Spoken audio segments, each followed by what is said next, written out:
சினிமாவில் பாட வச்சுட்டேன். இங்கே கூப்பிட்டு இழுத்து பிடிச்சி இங்கே வாங்க இங்கே வந்து பாடுங்கன்னு சொல்லி. அவர் ரொம்ப நன்றி சஞ்சய் சுப்பிரமணியன். அதே மாதிரியா வேற என்ன பேசுறதுன்னு தெரியல. இந்த விடுதலையை வந்து உங்களை மாதிரியே நான் ரொம்ப ஆவலோடு எதிர்பார்த்துக்கிட்டு இருக்கேன். ஏன்னா நான் தான் முதல்ல பார்ப்பேன்.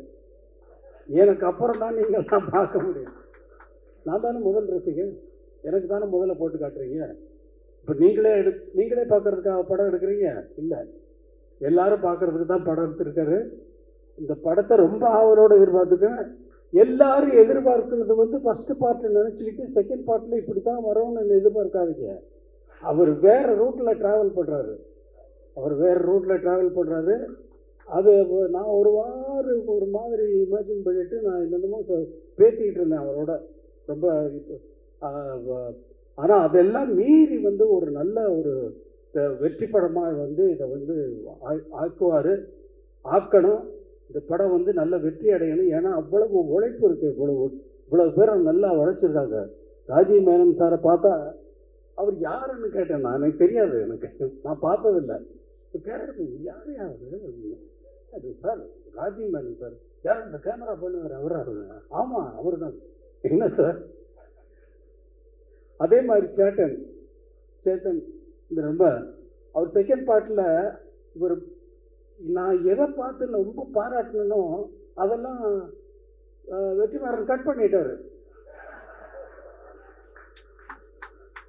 அவரை கூப்பிட்டு ஸ்டுடியோவில் வச்சுட்டு அவங்க ஃபேமிலி எல்லாமே வந்து அவரை ரொம்ப பாராட்டினேன். அவ்வளோ தூரம் ரொம்ப நல்லா நடிச்சிருக்கீங்க அப்படின்னு சொல்லி பாராட்டினேன். சார் எனக்கு லைஃப்பில் இது ரொம்ப பெரிய விஷயம் சார் அப்படின்னாரு. ஆனால் அதெல்லாம் நான் வந்து எதிர்பார்த்து பார்த்தா அதெல்லாம் கட் பண்ணிட்டார் வெற்றிமாறன். ஆனால் அவர் தானே டைரக்டர், அவர் டிசைட் பண்ணார். அவர் டிசைட் பண்ணுறது தான் நம்ம படமாக பார்க்குறோம். இந்த ஒரு படத்தை உருவாக்குறது ஒரு ரொம்ப கஷ்டமான விஷயம். ஒரு டியூனை உருவாக்குறது அதே போல். டியூன் வந்து எனக்கு வந்து எப்பொழுதுமே என்ன இருக்கும்னா, ஒரு டைரக்டர் ஒரு படம் ஒர்க் பண்ணுறேன்னா மைண்டு உள்ளே வந்து ஒரு சிச்சுவேஷன் சொன்னாங்கன்னா உள்ளே வந்து பிளாங்க் ஆகிடும், எம்டியாக இருக்கும், ஒரு கற்பனையும் இருக்காது. ஆரம்பிச்சாச்சுன்னா அது பாட்டுக்கு வந்துக்கிட்டே இருக்கும். ஒரு டைரக்டர் வந்து ஒரு படம் நான் தெலுங்கில் ஒர்க் பண்ணுறேன். அந்த படத்துக்கு அந்த கதை சொன்ன உடனே இந்த படத்துக்கு சார் நான் ஒரு ஆகாயத்தில் ஒரு புள்ளி வைக்கணும் அப்படின்னு என்னுடைய எண்ணம். அதாவது இசையில் ஆகாயத்தில் எப்படி புள்ளி வைப்பீங்க? அதே மாதிரி இந்த படத்தினுடைய இசை வந்து ஆகாயத்தில்